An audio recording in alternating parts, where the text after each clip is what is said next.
Rapidwave Studios. Just an average and innocent person who posts TPT2 builds, right? Well, you'd be very, very wrong.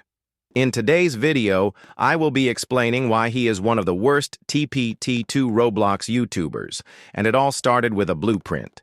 So last year, TPT2 made a how to train your dragon blueprint inside of TPT2. And little did he know, after he deleted a post, Rapidwave had stolen it. So then, after this happened, Rapidwave made an entire video showcasing a build with that same blueprint. Then Sergeant posted it on the workshop, to later find out that the name had been changed to Rapidwave. So what actually happened? When Sergeant posted his blueprint on the workshop, Rapidwave fired back with a full-on slander post, accusing Sergeant of stealing the very build that was his to begin with. And it didn't stop there. Rapidwave went as far as manipulating his own fans into believing that he was the innocent one in the situation. It escalated to the point where one of Rapidwave's fans actually emailed Kosi, a controversial figure in the community, to have the blueprint's name changed to Rapidwave's. The most ridiculous part? The blueprint literally had Sergeant's name on it. Not only that, but I and several others personally watched Sergeant build it from scratch. Well, did it stop there? Along came the harassment, and all of it stemmed from just one person. And keep in mind, Sergeant is a minor while Rapidwave is well over 18. That's where things start to cross the line. After this drama kicked off, Sergeant suddenly began receiving waves of hate for no reason at all. His videos were mass disliked by alt accounts, hateful comments started piling in, and he was personally insulted over and over. To make it even worse, Rapidwave himself accused Sergeant of using alt accounts to defend his own work, while he was, ironically, hiding behind an alt account himself. The funniest part? That idea hadn't even crossed Sergeant's mind until Rapidwave brought it up.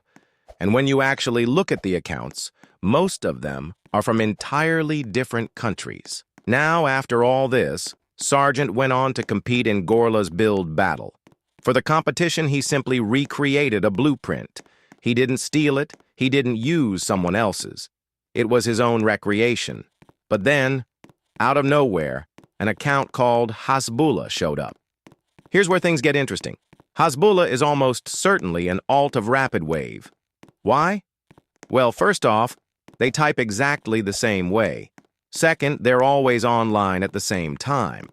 And third, on Hasbullah's account, it says he's apparently in Singapore. Now here's the kicker. In one of Rapidwave's own videos, he openly admits he was inspired by Universal Studios, Singapore. That's not a coincidence. That's a connection. And when you piece it all together, the behavior, the timing, the slip-ups, it paints a very clear picture. Rapidwave wasn't just stealing builds. He was hiding behind fake accounts, manipulating narratives, and trying to tear down a younger creator just to protect his own image. But it doesn't even stop there. On Rapidwave's alt account, Hasbullah, he went to several extreme and even illegal lengths to try and ruin Sergeant's builds. Using both his main and alts, he repeatedly tried to get Sergeant disqualified from competitions. And if that wasn't bad enough, he went even further. Rapidwave manipulated Gorla, using multiple accounts to twist the situation in his favor, and it eventually escalated to something unthinkable. He was the one behind convincing Gorla to set up a Kill-SergeantSnake Discord channel. Let that sink in. An over 18 adult orchestrating targeted harassment against a minor, pushing another older creator into creating a space literally dedicated to bullying him. Now, I've already exposed Gorla's misleading behaviors and how they crossed into illegal territory in another video. But here's the thing. What Rapidwave did here makes him especially dangerous for this community. Why? Because he isn't just stealing builds or lying about credit. He's actively weaponizing his influence, manipulating others, and encouraging targeted harassment campaigns against younger creators. That's not just toxic, that's predatory. And it's exactly why Rapidwave is one of the worst figures in the TPT2/Roblox community. So basically, Rapidwave's alts being the only ones to try remove him from the build battle. Mainly Hasbullah, who even admitted to being the one behind the harassment and falsely disqualifying people with no real purpose. Unbelievable. Is that it? No. Because later on, another figure stepped in. Falsiday. Now, I've already exposed Falsiday before, possibly the worst TPT2 YouTuber and honestly, maybe even Roblox's worst creator period. And for good reason.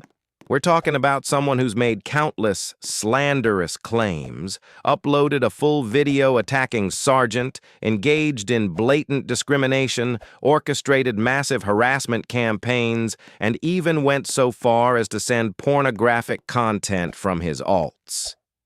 If you're watching this in the future, there should already be a main video out on Falsiday. If not, don't worry. It's coming soon. But here's the real question. How does Rapidwave link to Falsiday?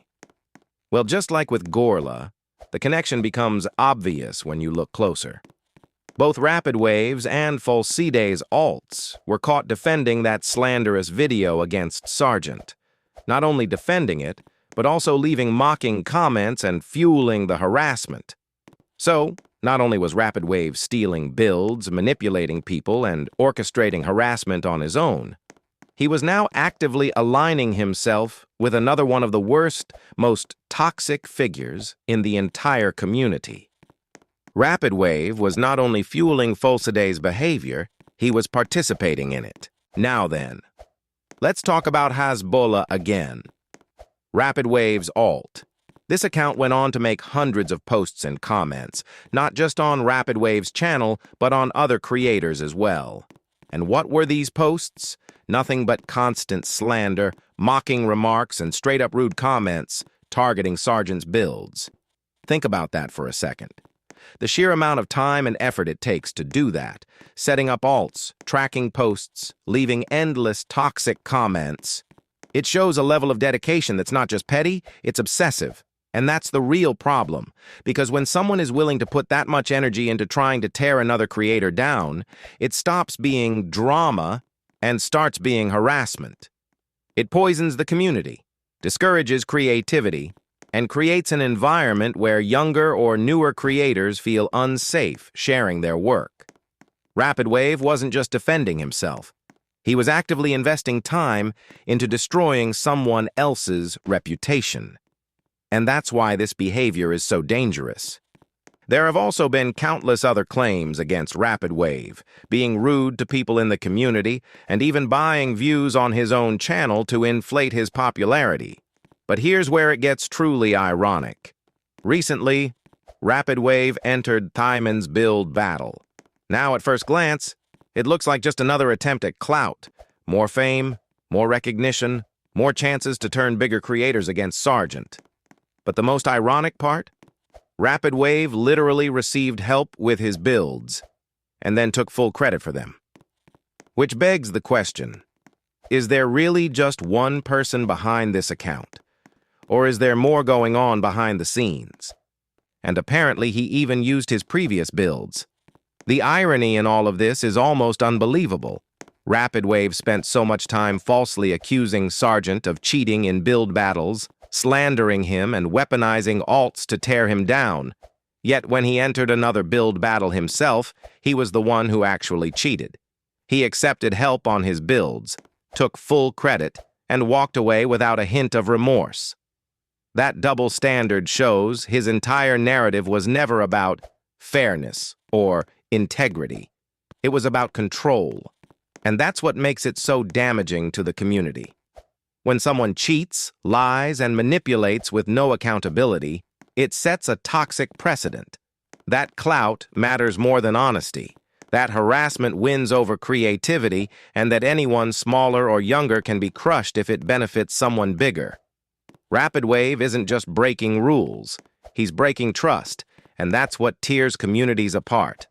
Because at this point, it feels like if you've got YouTube bots and TPT2 alts backing you up, you can basically get away with anything, even when breaking rules, manipulating communities, and if we're being real, doing things that could stack up to serious consequences. We're talking about behavior that could easily land someone in prison for over 10 years if taken to the legal system. And look, I'm sure there are things I've missed, smaller details or even bigger ones waiting to come out. But the point is this: Rapidwave isn't just an average TPT2 YouTuber. He's been stealing, manipulating, harassing, and aligning himself with some of the worst figures in the community. So next time you see a flashy build or a video with his name on it, remember the truth behind the screen, because this isn't just petty drama. It's a pattern, and it's proof that sometimes the innocent creator isn't innocent at all.